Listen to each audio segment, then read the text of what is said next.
Hello everyone, welcome to Sanskrit जिज्ञासा। आज की वीडियो में हम नाट्य शास्त्र के अंतर्गत आने वाले नायक नायिका के भेद, उनके प्रकार, उनके उपभेद तथा उनके रस तथा सात्विक अलंकार इत्यादि विषयों का हम अध्ययन करेंगे। और हमारी शास्त्रीय परीक्षाएं जितनी भी हैं उनसे संबंधित जो भी इससे प्रश्न बनेंगे उन सभी को हम इस वीडियो में कवर करेंगे। तो चलिए आज की वीडियो को प्रारंभ करते हैं।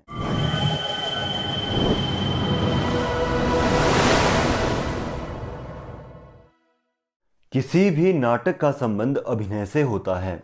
चाहे आप किसी नाटक को टेलीविज़न या रंगमंच पर देख रहे हों या आप किसी भी साहित्यिक नाट्य ग्रंथ को आप पढ़ रहे हों, तो उसमें जो भी पात्र आपको दिखाए जाते हैं वह अभिनय के तौर पर दिखाए जाते हैं। तो उसी के संदर्भ में हमारे संस्कृत नाट्य जो है या संस्कृत नाट्य शास्त्र जो है वह इतना विकसित है कि उन्होंने जितने भी पात्र हमारे नाटक में आते हैं, चाहे वह नायक हो, नायिका हो, विष्कंभक, सूत्रधार, नेटी, चेटी इत्यादि जितने भी पात्र हमारे नाटक में आते हैं उनके लिंग या लक्षण हमारे जो है संस्कृत साहित्य नाट्य ग्रंथों में वर्णित किए गए हैं। तो आज का हमारा जो विषय है वह नायक नायिका से संबंधित है। तो पहला, नायक क्या होता है? जब भी कोई नाटक या किसी भी नाटक में जो कथा दिखाई जा रही होती है तो उसका जो सबसे मूल जो पात्र पाया जाता है वह नायक होता है।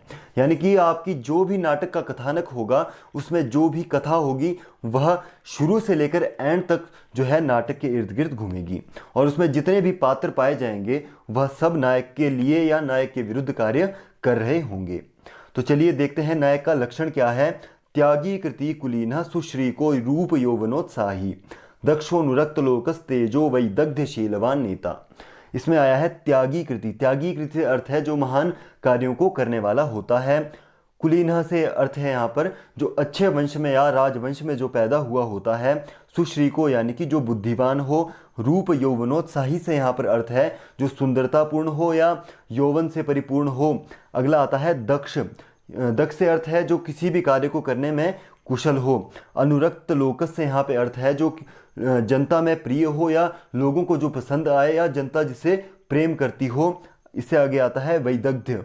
वैदग्ध्य से यहाँ पर अर्थ है जो विद्वान या चतुर हो। शीलवान, जो शीलवान हो, ऐसा चरित्र वाला कोई नेता या नायक कहलाता है। तो चलिए आगे देखते हैं नायक के भेद।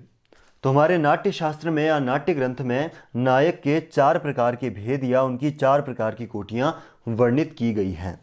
वह कौन कौन सी है? धीरोदात्तो धीर दत्तस तथा धीर ललितश्च धीर प्रशांत इत्यमुक्तः प्रथमश्चतुर्भेदः।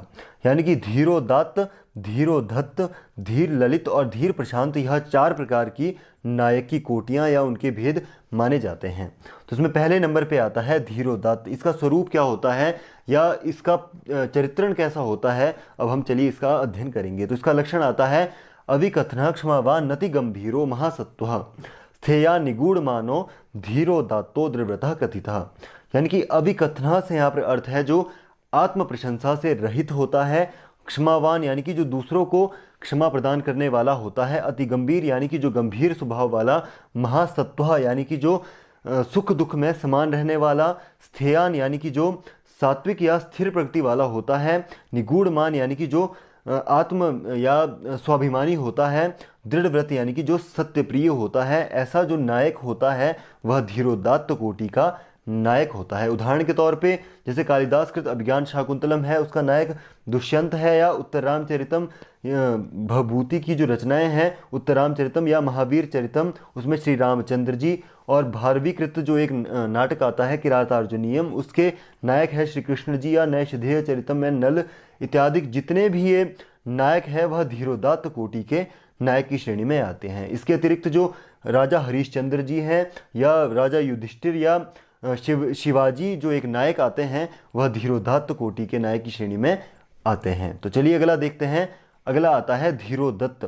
धीरोदत्त का लक्षण है माया परः प्रचंडश्चपलो हंकार दर्प भूयिष्ठः आत्मशलागा निरतो धीरेर धीरोदत्तः कथितः। माया परः से यहाँ अर्थ है जो माया में कुशल हो, दूसरों को ठगने में जो कुशल हो। प्रचंड यानी कि जो उग्र स्वभाव वाला होता है। चपल यानी कि जो चंचल स्वभाव वाला होता है। अहंकार दर्प भूयिष्ठ यानी कि जो अहंकारी हो, जैसे कि वह उसका मानना हो कि मैं ही सबसे महान हूँ या मैं सबसे शक्तिशाली हूँ, बलवान हूँ, जैसे ऐसा जिसके अंदर भाव होता है। आत्मश्लाघा यानी कि निरतो यानी कि जो अपनी प्रशंसा स्वयं करने वाला होता है वह धीरोधत्त कोटि की नायक की श्रेणी में आता है। उदाहरण के तौर पर एक भट्ट नारायण का एक नाट्य ग्रंथ है वेणी संहार, उसके जो नायक हैं भीमसेन जी, इसके अतिरिक्त परशुराम या दुर्योधन वह धीरोदत्त कोटि के नायक की श्रेणी में आते हैं। अगला देखते हैं, अगला आता है धीर प्रशांत, धीर ललित। धीर ललित का लक्षण है निश्चिंतो मृदुरनिशम कलापरो धीर ललितः स्यात् कला नृत्य आदि, यानी कि जो निश्चिंतो से यहाँ पर अर्थ है जो सभी चिंताओं से मुक्त रहने वाला होता है। मृदु से यहाँ पे अर्थ है जो कोमल स्वभाव वाला होता है। रनिशम कलापरु से यहाँ पर अर्थ है जो दिन रात नृत्य व संगीत में संलग्न रहने वाला होता है या कला युक्त जो नेता या नायक होता है वह धीर ललितः यानी कि धीर ललित कोटि का नायक होता है। कला नृत्य आदि यानी कि वो कला में या नृत्य आदि में जो संलग्न रहता है वह धीर ललित कोटि का नायक कहलाता है। अब इसमें जो उदाहरण मिलते हैं जैसे कि रत्नावली का एक नायक है वत्सराज उदयन, या फिर भास्कृत स्वप्नवासव दत्तम में भी नायक है उदयन, या रत्नावली में हर्षवर्धन कृत एक नाटक है उसमें उदयन, या प्रियदर्शिका हर्षवर्धन कृत एक नाटक या नाटिका है प्रियदर्शिका, उसमें भी राजा उदयन जो आता है वह कैसा नेता है या कैसा नायक है, वह धीर ललित कोटि का नायक कहलाता है। अगला आता है धीर प्रशांत। धीर प्रशांत का लक्षण है सामान्य गुणैर भूयान द्विजादिको धीर प्रशांतः स्यात्, यानी कि जिस नायक में त्याग आदि सामान्य गुण अधिक मात्रा में होते हैं और जो ब्राह्मण आदि वर्ण का होता है वह धीर प्रशांत कोटि का नायक कहलाता है। जैसे कि उदाहरण के तौर पर एक भभूति की रचना है मालती माधवम में नायक है माधव, या इसके अतिरिक्त जो शूद्रकृत एक नाटक आता है मृच्छकटिकम, उसमें चारुदत्त जो एक नायक है वह धीर प्रशांत कोटि का नायक कहलाता है। तो चलिए आगे देखते हैं श्रृंगार रस के प्रादुर्भाव में नायक के भेद। तो श्रृंगार रस के प्रादुर्भाव होने पर किसी भी नाट्य ग्रंथ में या नाटक में जब भी श्रृंगार रस की प्रधानता होती है तो नायक के प्रत्येक जो चार प्रकार के हमारे नायक होते हैं उनके चार चार प्रकार के भेद हो जाते हैं। तो वह है दक्षिण, दृष्ट, अनुकूल और शठ। तो दक्षिण नायक कैसा होता है, किसी भी नाट्य ग्रंथ में जब आप पढ़ते हैं कि एक नायक है उसका 1 2 3 4 नायिका के साथ समान रूप से प्रेम विवरण चल रहा होता है तो वह दक्षिण नायक कहलाता है। अगला आता है दृष्ट। दृष्ट यानी कि प्रेम में जिसकी अपराधीनता हो या प्रेमिका को डांटने में जो शर्म न करता हो या दोषों को छिपाने के लिए जो झूठ बोलता है हो, वह दृष्ट कोटि का नायक श्रृंगार रस के प्रादुर्भाव होने पर होता है। अगला आता है अनुकूल। अनुकूल क्या है, किसी एक नायिका में ही प्रेम रखने वाला अनुकूल नायक कहलाता है। और शठ क्या है, जो किसी अन्य नायिका से प्रेम करे और अपनी पहली नायिका से बाहरी प्रेम जताकर छिपे छिपे रहकर उसका अनिष्ट करता हो, उसके साथ दुर्व्यवहार करता हो, वह शठ नायक कहलाता है। तो चलिए इसको अब अच्छे से समझते हैं। तो जैसे कि धीरोदात्त कोटि का नायक है, धीरोदात्त यानी कि जो उच्च कोटि का नायक है और वह जो है उसका किसी भी नाटक में जो है एक से अधिक यानी कि 2 3 4 नायकों के साथ जिसका प्रेम संबंध चल रहा होता है तो वह कैसा नायक कहलाता है, वह धीरोदात्त दक्षिण नायक कहलाता है। अगला आता है धीरोदात्त दृष्ट नायक। तो धीरोदात्त कोटि का कोई यदि नायक है और वह जो है प्रेम में अपराधी है और प्रेमिका को डांटने में जो शर्म न करता हो या दोषों को छिपाने के लिए जो झूठ बोलता हो तो वह धीरोदात्त दृष्ट नायक कहलाएगा। उसी तरह धीरोदात्त कोटि का कोई नायक है और किसी भी नाटक में किसी एक ही प्रेमिका से जिसका विवरण चल रहा हो तो वह धीरोदात्त अनुकूल नायक कहलाएगा। अगला आता है धीरोदात्त शठ नायक। वह क्या है, जो किसी अन्य प्रेमिका से प्रेम करे और अपनी पहली प्रेमिका से बाहरी प्रेम जताकर छिपे छिपे रहकर उसका अनिष्ट करे तो वह कैसा हो, धीरोदात्त कोटि का नायक हो तो वह क्या कहलाएगा, धीरोदात्त शठ नायक कहलाएगा। उसी तरह कोई धीरोदत्त यानी कि अहंकारी राजा हो या नायक हो और वह ज़्यादा नायिकाओं से प्रेम रखता हो तो वह क्या कहलाएगा, धीरोदत्त दक्षिण नायक। उसी तरह धीरोदत्त दृष्ट और अनुकूल और शठ, उसी तरह यह जो है वह 16 प्रकार के हो जाएंगे। यानी कि एक नायक के भेद के जो है वह 4 भेद जुड़ेंगे। कौन कौन से, दक्षिण, दृष्ट, अनुकूल और शठ, यह 4 प्रकार के हो जाएंगे। तो चलिए आगे देखते हैं। नायिका, किसी भी नाटक का जो दूसरा सबसे प्रमुख पात्र होता है वह नायिका कहलाती है। और नायिका का लक्षण है नायक सामान्य गुणेर भवती यथा संभवैर युक्ता, यानी कि नायक के समान गुण जैसे कि त्याग हो गया, उदारता इत्यादि जिसमें यह गुण पाए जाते हो वह नायिका कहलाती है, या किसी भी नाटक में वह नायिका कहलाती है।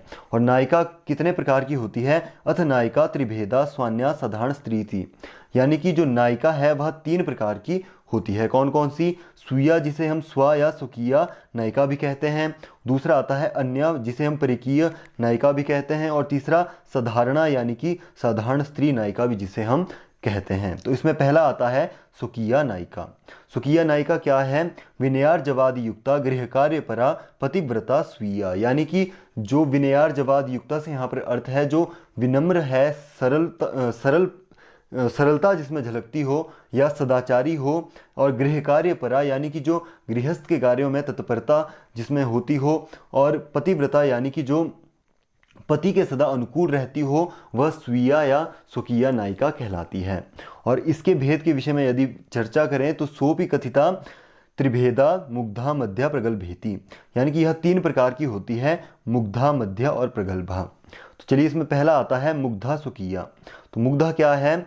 प्रथमावतीर्ण यौवन मदन विकारा रतौ वामा कथिता मृदुश्च माने समधिक लज्जावती मुग्धा, यानी कि प्रथमावतीर्ण यौवन मदन विकारा से यहाँ पर अर्थ है कि जो स्त्री जिसमें नया नया यौवन संस्फुटित हुआ हो, या जिसमें काम का विकार प्रादुर्भावित होता हो। और रतौवामा से अर्थ है जो संभोग में जो लज्जाशील हो।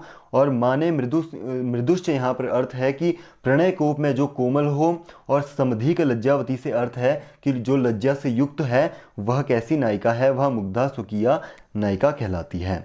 जैसे कि उदाहरण के तौर पर शकुंतला है। और इसके अतिरिक्त जैसे कि कादंबरी की नायिका है कादंबरी, वह भी इसकी मुग्धा स्वकीय नायिका कोटि की नायिका मानी जाती है। तो अगला देखते हैं। अगला आता है स्वकीय का अगला भेद है मध्या स्वकीय। यह स्वकीय का दूसरा भेद है मध्या विचित्र सुरता प्ररूढ़ स्मर यौवना ईशत प्रगल्भ वचना मध्यम वरीड़ता सा, यानी कि विचित्र सुरता से यहाँ पर अर्थ है जो संभोग क्रिया में अत्यधिक चतुर हो। और दूसरा है इसमें प्ररूढ़ स्मर यौवना, इसका अर्थ है कि यौवन के उभार से जो युक्त हो। और तीसरा है ईशत प्रगल्भ वचना, यानी कि जो प्रेम लाभ के विषय में अविज्ञा हो। और मध्यम वरीड़ता से यहाँ पर अर्थ है कि जो अलज्जाशील हो, वह मध्या स्वकीय नायिका कहलाती है। और इसके भेद की बात करें तो यह 3 प्रकार की होती है, धीरा, अधीरा और धीर अधीरा या धीरा धीरा। तो इसमें पहला जो आता है वह आता है धीरा मध्या। तो धीरा मध्या क्या है? जो मजाक में श्लिष्ट वचनों के द्वारा या गुस्से में जो पति को खूब खरी खोटी सुनाती हो, वह जो नायिका है वह कैसी नायिका है? वह मध्या धीरा नायिका कहलाती है। अगला आता है अधीरा। अधीरा मध्या नायिका क्या है? जब भी किसी नाटक में कोई नायिका होती है कि जो नायक द्वारा दूसरी स्त्री के साथ संभोग करके आने पर नायिका द्वारा कठोर वचनों से नायक को धुतकारने वाली नायिका अधीरा नायिका कहलाती है। और तीसरा है धीरा अधीरा, या जिसे हम धीरा धीरा भी कहते हैं। तो यह क्या है कि जब किसी भी नायक को अन्य नायिका के साथ देखकर नायक द्वारा उसको मनाने पर ताना देने वाली नायिका धीरा धीरा नायिका कहलाती है। और इन तीनों को भी 2 भागों में बांटा गया है, ज्येष्ठा और कनिष्ठा। ज्येष्ठा जिसको जो है नायक से प्रेम अधिक हो, वह ज्येष्ठा। और कनिष्ठा क्या है? जब किसी भी नाटक में जो नायिका है वह नायक से प्रेम कम करती हो तो वह, या न्यूनता रखती हो तो वह कनिष्ठा नायिका कहलाती है। इसी तरह जो मध्या स्वकीय नायिका है वह 6 प्रकार की हो जाती है। कैसे? मध्या 1 और 3 यह 4 और 2 यह 6, यह 6 प्रकार की हो जाती है। चलिए आगे देखते हैं। अगला आता है प्रगल्भा स्वकीय। प्रगल्भा स्वकीय क्या है?